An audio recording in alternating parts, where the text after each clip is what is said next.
Hi, everybody. Welcome to another edition of Too Opinionated. So excited today. I have musician, author, motivational speaker, Charyn Harris. So welcome, Charyn. Thank you. Thank you for having me.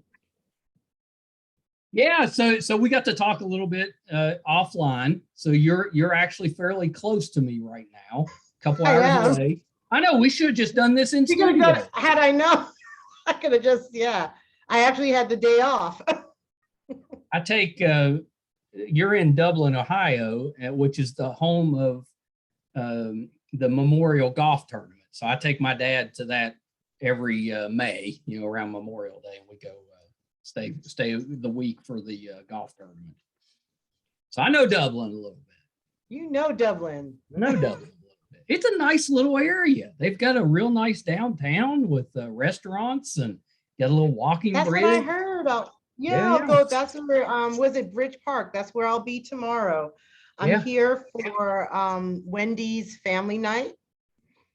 Oh, so are you playing? Well, I'm not playing, but my artist, I work with Macy Gray and she's performing. So we flew in she's one of the live, I think there's only 2 artists that are performing live. So very good. He's one of them. Yeah. Darius Rucker is on the bill. It's going to be fun. Yeah, that's pretty awesome, and Macy is terrific. So let me start there, but I'm skipping ahead a little bit. Let me start there. So you help arrange kind of the logistics and handle the tour schedule, correct, for Macy? Yes, I do. Yeah. So talk a little bit about that. What does that mean? Oh boy. So Macy gets a lot of requests every day. Sure.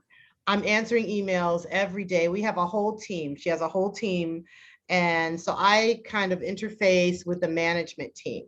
Yeah. And a lot of people call me her manager because they actually see me more than anybody else. So, so it's handling her day to day and then interfacing with them to logistically see where everything is going to fit in, because she has very specific requirements. There are things, she has a timing schedule. There are things that I won't schedule during a certain time. So I have to get people to understand that, especially if we're doing international interviews, or whether it's TV, radio, podcasts, briefing her on everything. And then when it's time for her to travel, it's even looking at some of the deals, figuring out how it's going to fit in, figuring out how to maximize it. And then is it just going to be her? Is it going to be her with 1 or 2 musicians? Is it going to be the whole band? We have to work on advancing the show. We have to work on the accommodations, the flights, the budget. It's a lot. It sounds like a lot. For a hospitality writer, I need to make sure her room is right. And a lot of times it's getting her and her band from point A to point B, making sure everyone shows up on time. They're not only their flights, but their call times for sound checks. It's fun. It's a lot of fun. It's a lot of work. Yeah, it sounds extremely busy. How did you end up with that position? Had you done that type of work before? You know what? I had never done this before, but I've worked with, I would say, one of the best tour managers in the business, and that was Alan Leeds. So if you don't know who Alan Leeds Alan Leeds is still with us. Alan Leeds worked with Prince. His brother Eric Leeds was in Prince's band. He worked with James Brown. He worked with Maxwell, and I worked with Alan when he worked with Barry White. He was our tour manager. And yeah. So you played keyboards for Barry, I played keyboards for Barry from 95 to the end of his career. And, and Alan wasn't with us the whole time, but he was just lovely and just so efficient and so professional all the time. Yeah. So it was great to just observe him. He gave me a good idea of what to do as a tour manager. And then when I got in there, I was like, oh, wow, there's really a lot. Yeah, that's actually really, it's really fascinating because you never really think of that. But what a vital position. If you didn't have somebody taking care of all that, it'd be a mess. Yeah, there are a lot of details, a lot of details. And you have to have somebody do it. Now, some people have huge teams and it varies. Some people have travel agents. It just all varies. It depends on what the artist needs. Yeah. So, yeah. Yeah. So when I think tour manager, what I think of, and this is dating myself, but I think of the gentleman that used to travel around on the TV show with the Partridge Family. Mr. Kincaid. I know him. Now you're dating yourself. Mr. Kincaid. Yeah, I love that show. I love that show. Well, yeah, he was kind of like the manager and tour manager, and pretty much. I mean, but we don't have a school bus that's converted. Sometimes we're going, okay, does the routing make sense? We'll get a tour presented to us, and we have to make sure that it makes sense, because if it's 12 hours and we have to go 12 hours in one day, that's sometimes we've gotten some pretty interesting routing scenarios. When she goes on tour, do you travel on tour with her? Do you have to be there the whole time? Yeah, I travel with her. I primarily focus on her. I just, I make sure that the guys are there. I communicate with the guys, but at the same time, I focus mainly on her and making sure that she's comfortable. Because she, her job it's hard, it's stressful. Sure. She really wants to do a great job every time. She's such a perfectionist and she's such a dynamic performer. So I want to make sure that she's comfortable. That's my main goal, to make sure that she has all of the comforts and her dressing room is good. Her hotel rooms are good. I want to make sure that she has everything that she needs. If she needs an errand, we have a bit of a small team. Sometimes I engage runners depending on where I am, especially if I'm in a country that I'm not familiar with. I have to engage other people to help me to run around if she needs anything from the drugstore or the grocery store or any store, the mall. Yeah, that's it. It has to be difficult, because you're making it sound easier than it is, because I know it's not smooth. There's all kinds of stuff that comes up that you got to deal with. And it's long days, and people, I think even the artists don't understand, because it's not only taking care of them, but you have to be the liaison with the production. So I have the production sometimes calling me, or if something isn't showing up, or I'm just like, that's not right. That's not the amp that we can use. We need to get this amp, and I need you to find it. I need you to get this keyboard. I have to make sure that everything for everybody is consistent in each town. Yeah, that's amazing. So when the keyboardist is sick, does she grab you and put you on stage? No, and he better not get sick. Oh my God, her keyboardist is so amazing. I'm just like, oh, I don't want his job. I mean, I love what he does, and I'm just like, her band has this chemistry that's just so outstanding. Yeah, that's great, and that's what you want, because you always hear about bands that kind of bicker and don't get along. That have to be miserable. You want everybody. No, these guys are great, and I'll tell you, after 4 years, I still enjoy listening to them. And remember, I'm a musician first, so I never get bored listening to the show. I never get bored listening to her voice. The way that it's just married to the music, the way it is just layered on top of the band, and the way that they play with each other, it's really magical. Yeah, it's terrific. All right, so let me back up a little bit, because I like to start with finding out about you. So talk a little bit about how you decided to become a musician and what made you want to get into entertainment. Oh boy, I basically became a musician because when I really thought about it in high school, there wasn't anything else that I was really that passionate about. And I don't know that I was really that passionate about music either, but it was something that I did for so long because my parents made me take piano lessons because I have really long fingers. So yeah, that's the tell. If you got long fingers, you're a piano player. You got no. I know, they're like, everybody would go, "You've got piano hands, you should play piano." And my mother loved piano. My parents were great, lovers of music. My father played the stereo, my mother played the radio. So that's my joke. But there was a lot of music in my house. Every Saturday, my father would play his jazz records. He was off on Saturday. We'd clean the house. And I'd hear downstairs, I'd hear Lee Morgan playing, or or Quincy Jones, playing. I know we had Quincy Jones did an album. It was 12 different arrangements of Lullaby of Birdland. And it was so much fun. Yeah. And so we've had, so my history, my knowledge of music was just very intense. Also because my brother and I, there's so many years between us, so I didn't have any other siblings to play with. And it was just me, the record player, and liner notes. And I would read all the liner notes. I'd listen. My dad and I would listen together. So it was really a lot of fun. And that inspired me to really find a love for music. And I was always involved in the arts, like high school. I was in choirs, I was in the plays. And my mom, when I was about 14, 15, she's like, okay, well, what do you want to do for college? And I told her I wanted to be an attorney. I don't know where I got that from either. I was like, I don't know, what do people do? You know, I wanted to do something, but there was no internet, so you couldn't really explore career options the same way. And I don't remember having job fairs either. You know, I don't know, but somehow I said, I want to be an attorney, and that was it for a while. And then I went to a concert it was Rufus featuring Shaka Khan and Cameo at Shea Stadium in New York.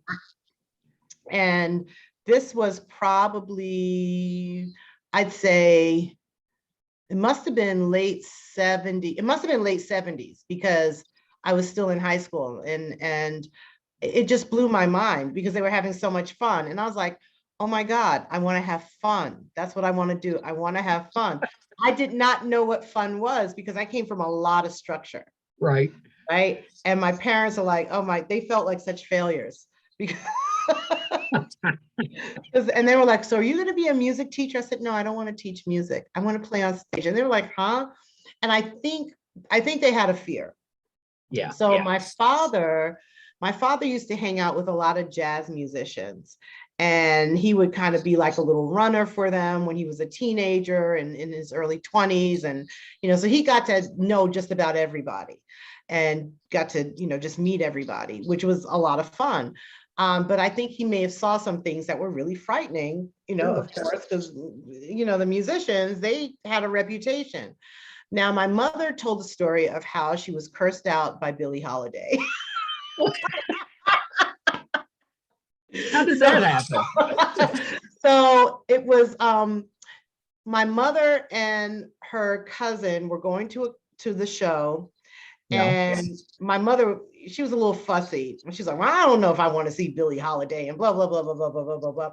So Billie overheard her, and Billie had her little dog on her shoulder and, you know, was kind of talking to the dog and saying some choice words that were, you know, calling my mother some choice words. Yeah, that's very uncomfortable. So, but my mom was also the vice president of the Lena Horne fan club. Oh, very nice. I know. It's so funny because it's such a lifetime ago, but I'm really grateful that my parents, you know, they were much older when they had me, but I had just this history. So I just had so much history that was so deep, and it went back really far. And it wasn't just like, you know, like kids now, if you go, who's great? They'll go Whitney Houston. Like they don't know Aretha Franklin. They don't know Ella Fitzgerald. They don't know Sarah Vaughan. They don't know Bessie Smith. They don't know anything past that. They don't even know Shaka Khan, you know? So, but it taught me to really learn how to dig in and understand music on a deeper level and understand, you know, just a lot about the different musicians, the evolution. That's really neat. And I like that you say kids today, they don't know. I used to be a call center director with Ticketmaster. So we would, you know, before the internet, people would call in to buy their tickets. So we'd have Saturday on sales, and you'd have hundreds of just young kids on the phones taking orders. And I had this high school girl, she's pretty young, came up to me and she said, this guy on the phone, he's wanting something called Led Zeppelin. Have you ever heard of Led Zeppelin? And this was probably 20 years ago.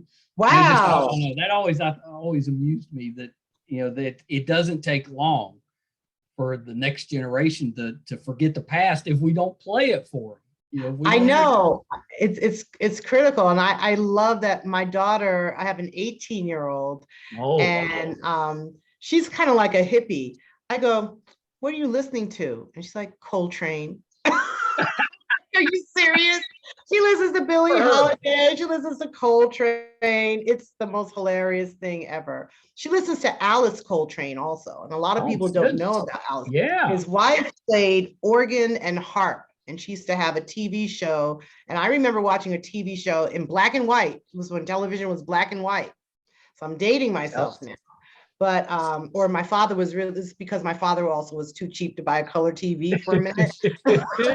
So it was black and white, and she would come on, I think on Channel 11 in New York, and she would play organ. It was very ethereal. And yeah, and I was really trying to just make it out. I was drawn to it. I didn't know that this is what I would end up doing, but I knew that it was interesting to me. Yeah, that's incredible. Do you play any other instruments besides the piano?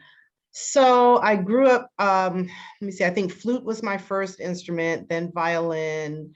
I played a little guitar, but I'm horrible. The extra 2 strings really confuse me.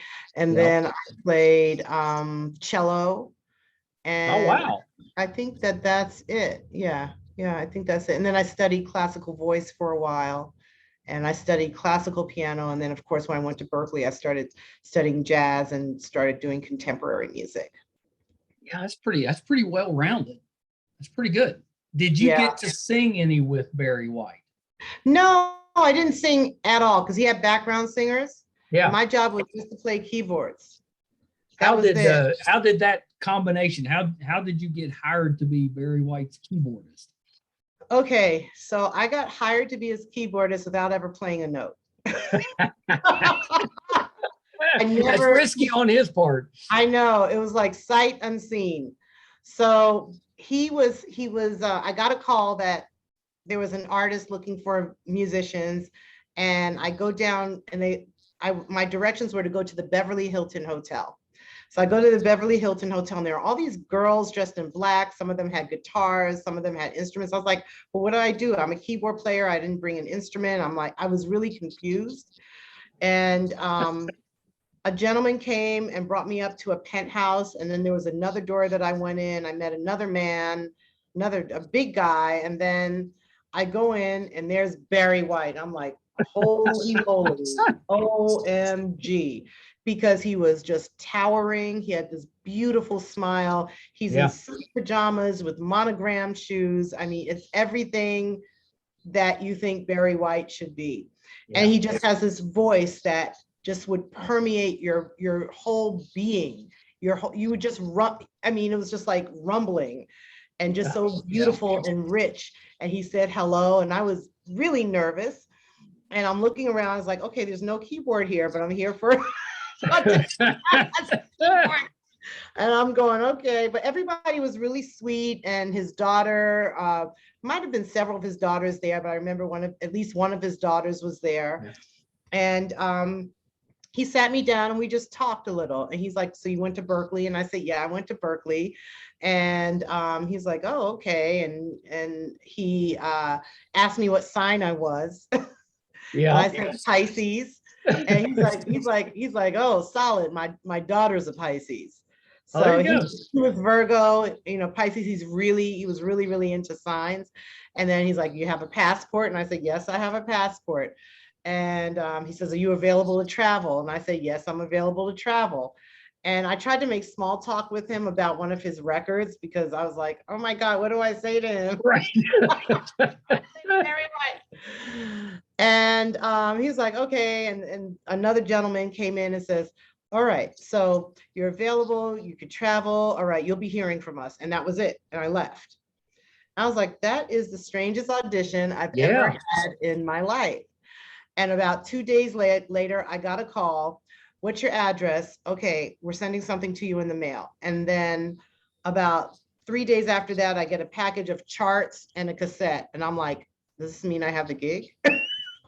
I would hope so.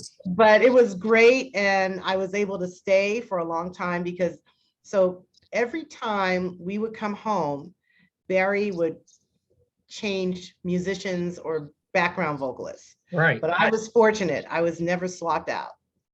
So Yeah, I must have been doing something right. Yeah, you must have been doing something right. He never told me to take a break. So yeah, that's terrific. What was the first time you got to actually play with him like? The first time, I can't remember what the first show was, but the first time I remember being in rehearsal and he walked in and I was like, you know, getting nervous because it's like, okay, he's here. And he was really there just to hear the band. But there are a couple of shows that really stick out in my mind. One show was the Greek Theater. That was, I think, in 1995. That was an amazing show. Oh, actually, a couple of shows. And then there was a show we did at Arrowhead Pond in Anaheim. Yeah. And that show was recorded. It's actually on YouTube. You can hear the recording on YouTube, and I'm playing on that. So that was really neat. I mean, it was just amazing just watching him and listening to him. And, you know, I almost wanted to just like stop playing and just watch the show and listen to him. But I mean, there's so many places that we went and, you know, and it was just, we did a show with Pavarotti that was so much fun. He used to do an event called Pavarotti and Friends. And I want to say it was maybe for the children of Afghanistan. And Phil Ramone was the concert master. And it was just amazing. I want to say we went to New York first, because I remember meeting with his string contractor in New York, and then we ended up going over to Modena, Italy, and it was just amazing. Nice. Yeah, that's incredible. Do you have a favorite song of Barry's? Oh my gosh, I have so many. One song that I love playing was "Never Gonna Give You Up." Yeah, I just love that track.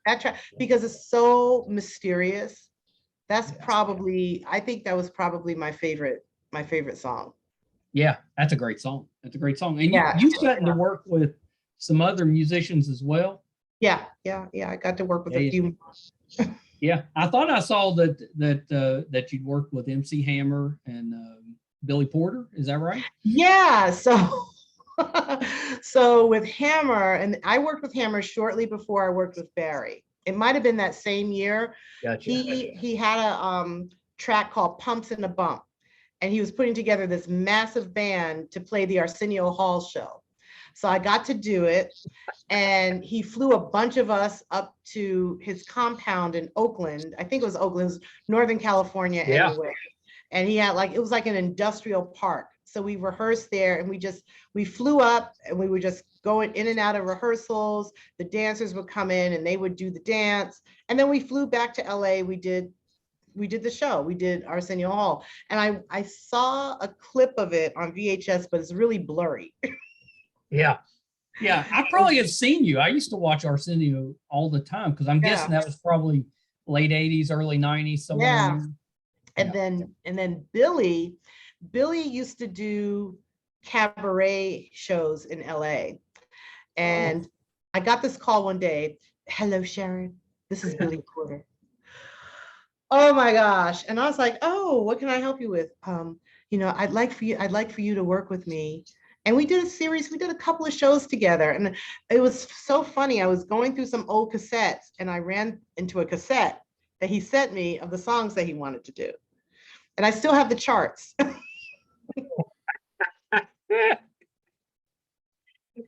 Yeah, I'm just so happy for him. He's got such a great career, and I just love to see, you know, this is what I love seeing, because we were all, you know, a lot of us were all struggling musicians all around the same time. And, you know, some of us, we either go this way or not, or some of us stay right in the middle. And I love seeing the successes. Yeah, that's pretty great. That's pretty great. Do you still play professionally on occasion? I do not still play professionally, and that was, you know, pretty much by choice. I played, you know, when I stopped playing with Barry, I actually started teaching, and it was really a lot of fun, because I was working with a program in South LA, and facilitated a partnership with this program and Berklee College of Music. So it was a youth center called The Place Called Home, and Berklee was interested in having them come on as a network partner since I was since I'm a Berklee alum.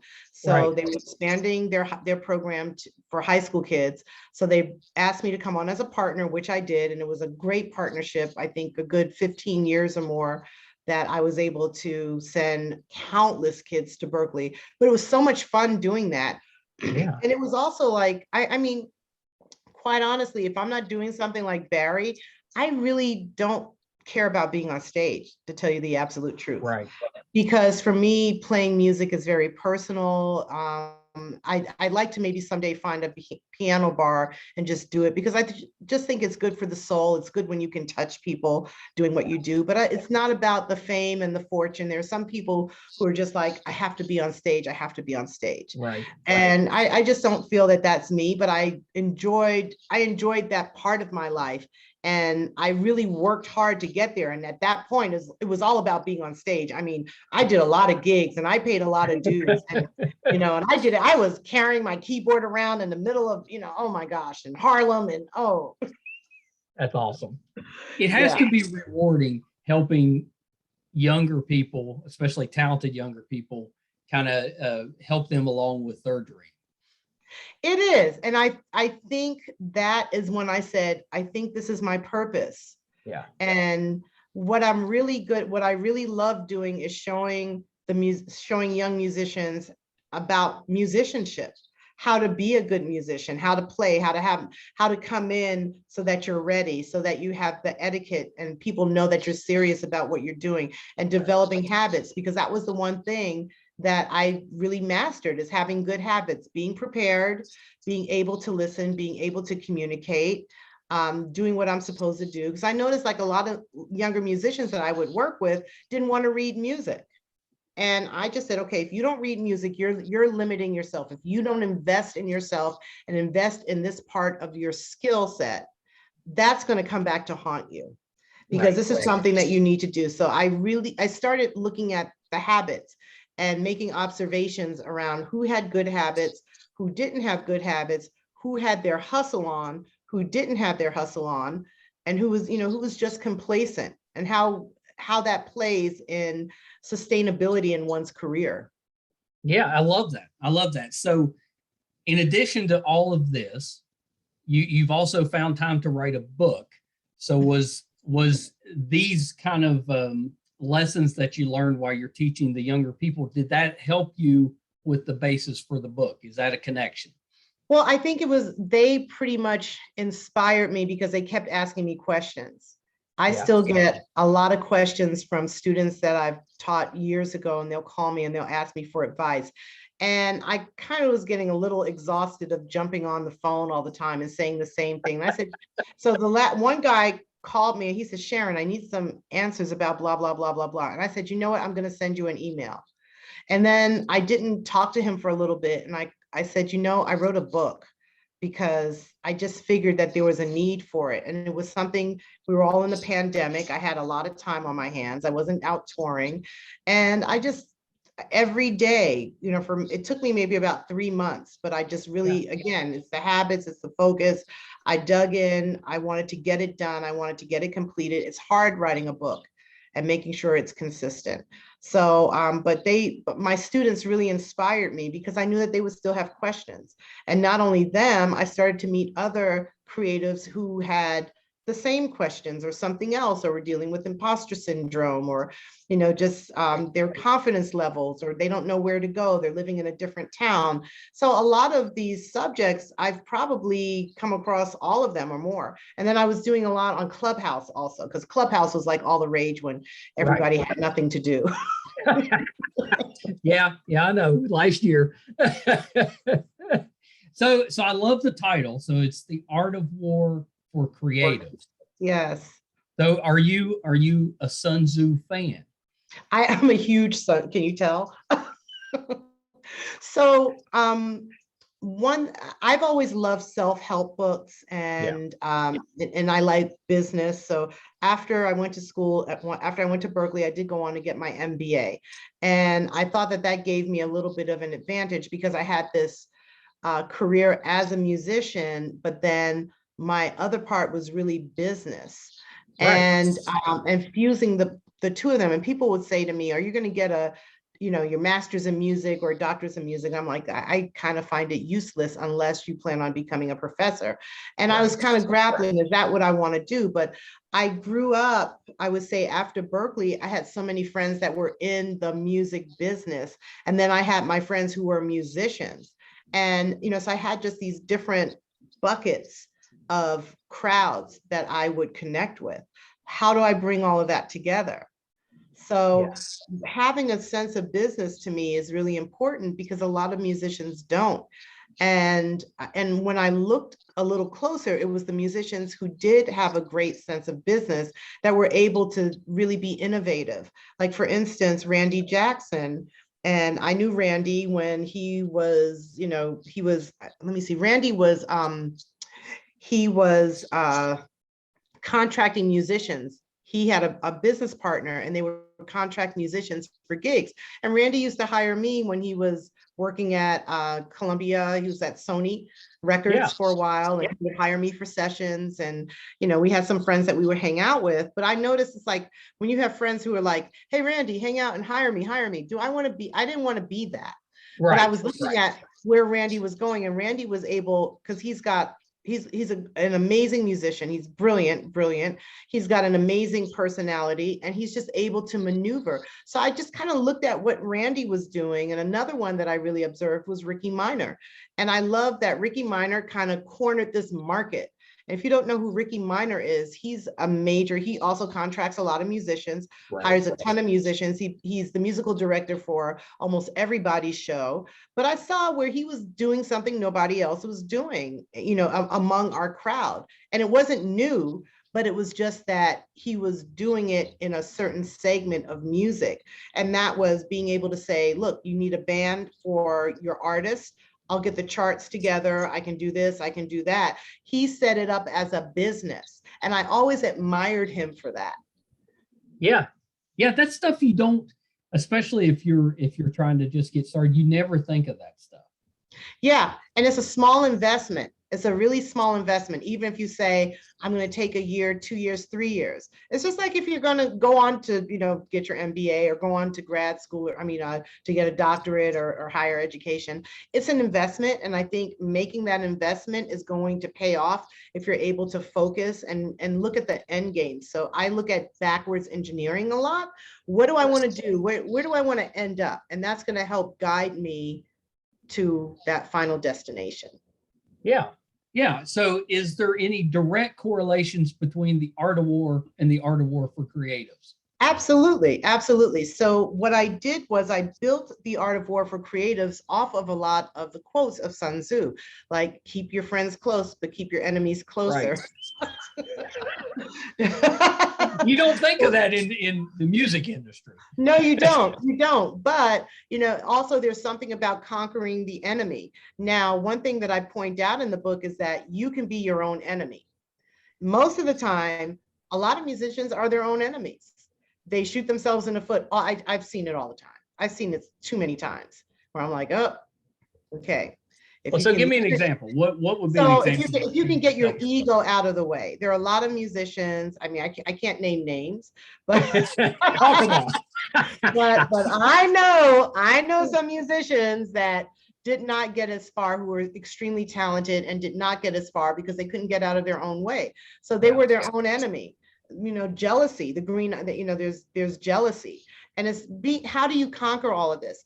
When I think in the opening of the book, I have a quote from Sun Tzu, and he says something about there are but 5 colors, but out of those 5 colors, you can make so many other different colors because you could blend them. There are 5 musical notes, but out of these 5 musical notes become all these other combinations. So it's perspective. But he was very, very, very shrewd and very smart about it. Now you understand that Sun Tzu was also murdered, right? I mean, it's not funny, but it's ironic. It's kind of ironic that, with him being such a great strategist, but that's also when you rest on your laurels. And Sun Tzu's thing was never to rest on your laurels, to always be on top of things, to always think strategically, to think about what if you're on dispersive ground, what kind of environment, know your environment, know what kind of ground you're on. So if you just walk into something, I don't know how many musicians I've seen maybe get excited. Oh, I'm going to play with this band. I've done that too. And I've walked in there and I'm like, holy moly, where am I? I don't think I belong here. I don't think I want to be here. So, well, it's overwhelming. It is overwhelming, but you want to play music so much that, or you want to be in that, and artists, this happens to artists all the time. And we hear about people walking into things and they're like, oh my God, next thing you know, they're caught up and they're doing things that they never thought that they'd be doing, or they didn't expect to do any of this. And it's disheartening, but at the same time, you have to be very firm in who you are and your expectations and your standards. And if you just have to be very clear. So that's what I'm hoping. I'm hoping that this book will help build clarity. It will help people think twice. It will help people strategize, understand their strengths, weaknesses, opportunities, and threats. I'm big on SWOT analysis. I'm big on maybe once or twice a year going in and taking inventory of what you have, your skill set, and what you need to do to get to the next level. I absolutely love that. That sounds like the perfect book for somebody that's trying to get into the industry. And especially when you're younger, it's so easy to get caught up in a bunch of nonsense and to lose sight, because you're only interested at that time in what's happening right then. Look down the road. I love that. Are you getting positive feedback on the book? I'm getting a lot of positive feedback, and it's exciting.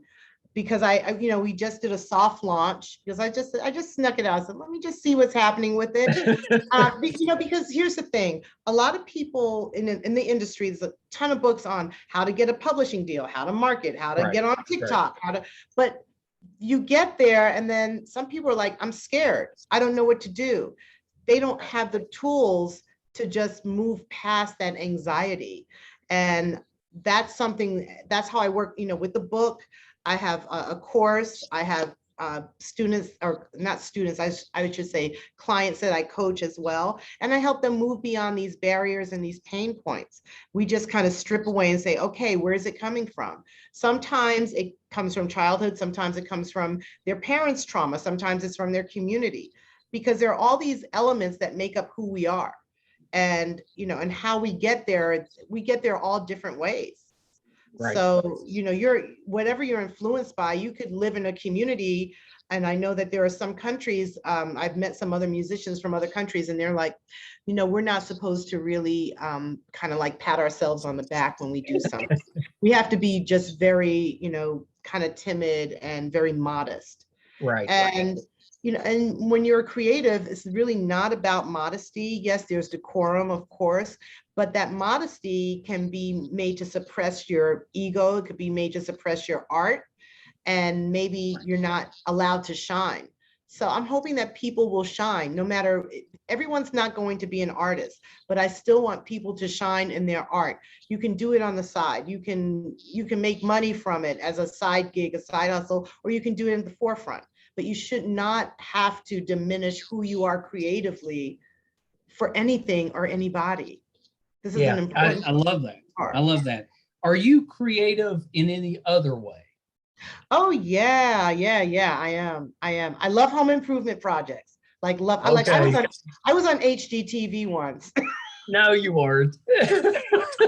What was your project? Okay, so I was trying to build. I was like, I need some covering in my backyard, because I wanted to have kids come into my backyard. I wanted to do music lessons for kids in my house. Yeah. So I was going, okay, I'm going to renovate everything, and I'm going to build a pergola in the backyard. It was a complete disaster. So a friend of mine submitted me to this show called Over Your Head with Eric Stromer. And they came in. I had to build it. I remember it was like 106 degrees. It was in July, and Eric and his construction partner came in, and I built this beautiful pergola in the back. And my little students came in and sang, and it was really a lot of fun and very sweet. I still have the pergola, and that was a long time ago. That was probably about a good 10 or 11 years ago. Yeah, that's great. I'm an amazing cook, like amazing. Oh, Now you Like, teach yeah, the like, interest. like really, yeah, like really, like, yeah, amazing. Now I'm really regretting that we didn't just drive you up to West Virginia to do this. I know, I could have came over. I could have came over and cooked and.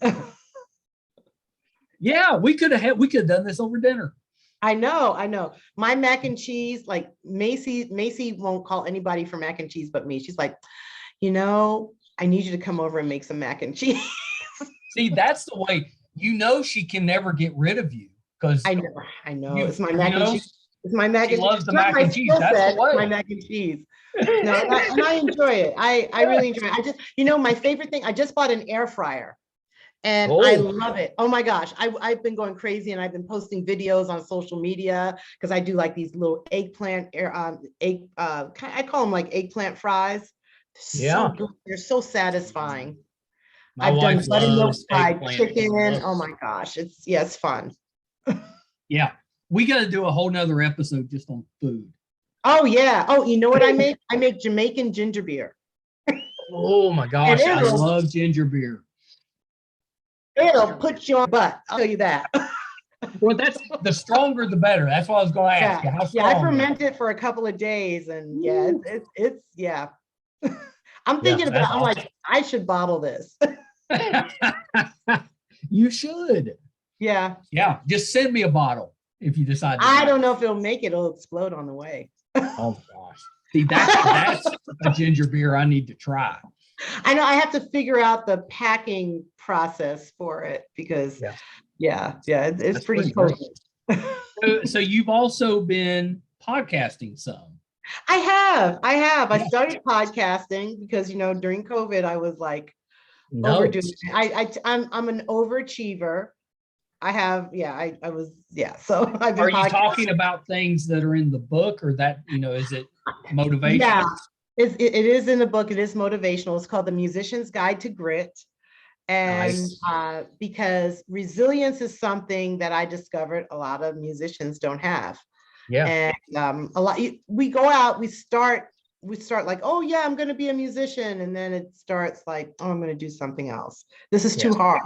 Yeah, it gets hard. Yeah, everything is hard. Everything is hard, but it is consistency, and life gets in the way and you want to do other things. And I was fortunate that I was able to stay in the same industry. And I like to encourage other creatives to stay in the same industry, not be like, if I don't go on stage, that's it. I'm not going to do anything. Right. You can do things and you should do things. And for me, it was really gratifying also to start teaching. Because I went through, stages where I felt a little frustrated about what I was doing and I wanted growth and I didn't know how. And, you're kind of searching on what to do. And I had to sit down and go, okay, what can I do? And I started making lists. I could do this, I could do that. Do I want to do music supervision? Do I want to go into publishing? Do I want to go into management? I mean, the possibilities are endless, but you have to start somewhere.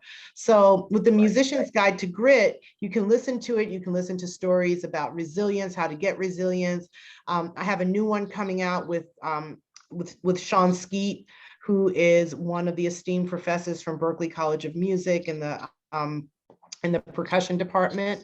Yeah. And we talk about students and we talk about their challenges and we talk about personal challenges and what we wanted to do versus what we're doing. And, and it's just really great. It's great information to have. People need to hear it. There's not enough about the process. We always see the end result. We always see Smokey Robinson at the end or anybody at the end, but we don't see the climb that they did to get they took to get there. That's right. A lot of these bands, Led Zeppelin, I'm sure they have quite a story. They didn't just wake up one day and say, we're Led Zeppelin. That's right. Yeah, it takes a little longer than that. Yeah, it takes longer. I mean, the industry has really changed now, and that's what people don't realize so much. But there's still a great demand for people to be creatives, for them to be musicians or whatever, but there's so many more opportunities that people don't realize and ways to have multiple streams of income as a creative. Yeah, well, and I like the way that you use creative, because I'm assuming that the book and probably the podcast as well, you don't necessarily have to be a star or the headliner. It's whatever you're doing within the industry. the Yeah. book can help you with. Yeah, exactly. Whatever you're doing in the industry, or even if you're not, even if you're just like, okay, I want to do this on the side, but I'm just a creative. Yeah. And it's not just for musicians, and anything that I have in the book can be translated to other careers. So you could be a chef, you could be a Pilates teacher, you could be a yoga teacher, or, whatever. There's always a skill set is transferable. And that's what right. people don't understand. So people like, at first it's just like, okay, I have a degree in music. What do I do with it? There are lessons that I learned in music that I've transferred to other areas of my life. And that's been a big part of my success. And Right. people just think, okay, I have to stay here in this box. No, you don't. So there are so many different, experiences that make up who we are. Yeah, I love that. I love that. And Charyn, thank you so much for coming on today. I love the behind the scenes stuff. This has been so interesting. Yeah, the BTS. I love the BTS. That's my favorite. Yeah, me too. Me too. I want to see all the ugly stuff. I want to see all the That's ugly right. stuff. That's right. Let's see the hard stuff. Yeah, yeah. So do you have plans, in your spare time to go back and get that law degree? I think about it on and off. And once I don't know, my urge right now is to really galvanize around the book and around this. And but I do really love contracts and negotiations. So if I could get a good solid 3 years of no distractions, I just might do it, because I like the idea. And I have a lot of friends. I have a lot of friends who are musicians and attorneys. I actually have a former student who is a really great musician and an attorney. Oh, I think he just turned 30 or 33 now. I'm so proud of him. Yeah, that's and his band is doing well. And yeah, I'm just really proud. Yeah, I love the teaching aspect. My father was a educator for his entire career. And that's when you ask him, what he looks back on, it's always about the students and what they did. It's not about what he did. It's about what they accomplished. That's what he's most proud of. So I love that part of it. So Charyn, before you go, a couple of things.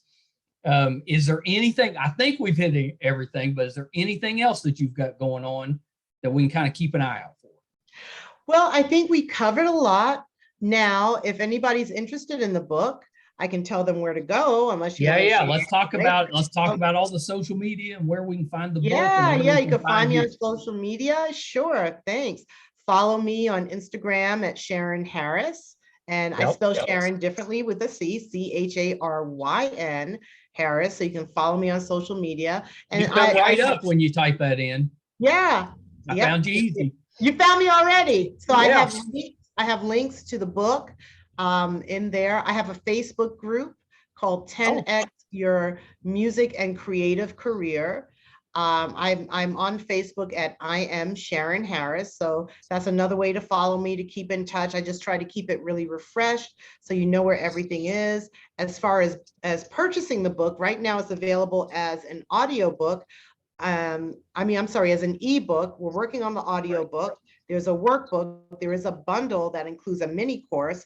In 2022, I will be holding live webinars. I'm really excited about that. Well, that's exciting. So, yeah, because that's a great time for people to get in touch with me. And I'm going to be doing a segment especially for high school kids, college kids, and college students and their parents, because I want them to really understand all of the options, not to be afraid of going into a career as a creative. There are just so many great, great caveats. Oh, that's exciting. Yeah, that's so exciting. So it's The Art of War for Creatives. That is the name of the book, The Art of War for Creatives. So are you reading for the audio version? I am reading for the audio version. I'm so excited. I actually brought my mic here to Dublin, Ohio. And I got stopped in security. Yep, I've been there. Yeah, they're like, what is this? I was like, it's my mic. I do a podcast. Oh, and I said, I'm doing an audiobook. So yeah, but I did bring my mic because I thought this would be a really great opportunity to continue working on the book and working on the audio portion. The foreword is by Jay Curtis Warner Jr., who's the retired vice president of the Berklee City Music Network at Berklee College of Music. He's Very actually nice. the founder of the Berklee City Music Network program. So he has given me audio of his forward, which I'm really excited about. So we're going to be linking it all together. And it's very exciting because, I know a lot of people like to listen. I like to listen to things while I'm driving or while I'm working out. Yeah. So Well, yeah, that's exactly right. That's normally when I do it. Yeah. Yeah. Yeah. I like to read and I like to highlight and I like to go back and have reference. So yeah, so we're covering all bases, but I'm excited about, next year doing the live webinars. So if anyone goes to my Instagram page, they can also get a link that'll take you to my website, which is SharynHarrisOnline.com.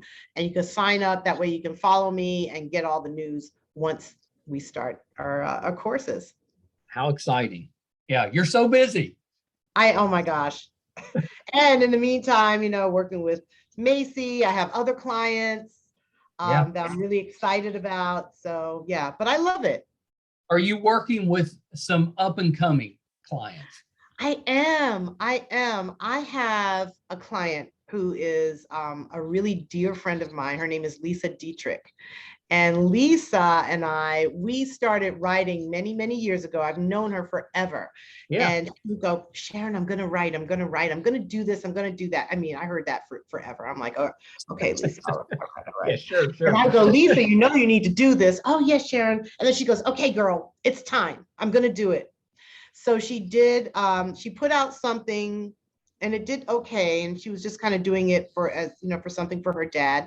And then she says, oh no, I've got this song. I'm really inspired. It's really going to be the bomb. And she played it for me. And I was like, holy moly. So she's got Verdine White from Earth, Wind and Fire on it. She's got Paul Jackson Jr. on it. She's got Wayne Lindsay. These are all good friends of mine, and I'm really excited. And she's got, horns and percussion, and it's a real song with real musicians. And it's called Set It Off Tonight. So I'm excited to work with her on this, and we're looking at, what we're going to do in terms of marketing. We have some really great ideas, and she's super excited. I'm super excited, and I just want to see her fly. And there's a great video also on YouTube, and just came out about 2 days ago. So I'll have to look it up. Yeah, that's amazing. Oh yeah, you gotta look it up. You gotta look. I mean, it's gonna blow your mind. It's gonna be you're gonna think of the Jackson 5 cartoon. You're gonna think of the Jetsons. It's so nostalgic, and it's really like disco and roller skating and. There's no younger people out there that knew that the Jackson 5 had a cartoon. Oh my gosh, I used to watch it. I used to show that cartoon to my students. I used to show them that. I used to show them the monkeys. Oh yeah, watch that one too. Yeah, that's the beginning of music videos. So there's historical significance because, think about it. Michael Nesmith with MTV. That was the beginning of music videos. And it was the monkeys, HR Puffin stuff too. Yeah. I watched all the Croft shows. Yeah. Back then, what was the Sigmund. There was a Sigmund in the Sea Monster. Yeah. Oh my gosh. Lidsville. I don't remember if you remember Lidsville. Heavens to Murgatroyd. Yeah. That's so funny. I know those. Well, Charyn, thank you so much. This has been so much fun. You got to come back when you get ready to do the webinars. We'll talk some more. Yeah. We'll come back like maybe at the top of the year. We'll come back and talk about it. All right, that sounds great. Okay, hold on 1 second. Recording. So that was the very talented and busy Charyn Harris. I love that interview so much. And I hope you guys enjoyed that because it really gave us a look behind the scenes, about a lot of the work that goes into putting on a show and the travel, all the things that you need in your toolbox to be successful as a creative in the entertainment industry. So hopefully you guys were intrigued and you found some things that interest you. Please go check out Charyn's book, The Art of War for Creatives, which I think is probably the best name of a book that I've heard in years. I love it.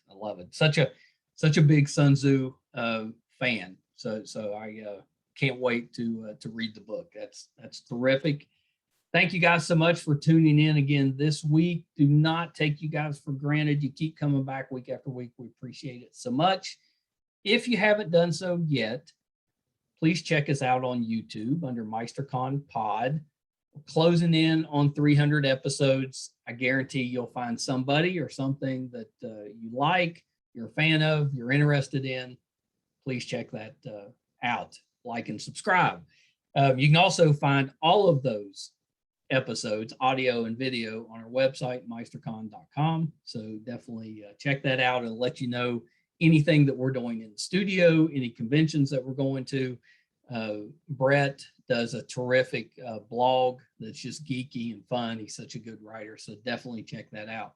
Until next time, bye everybody.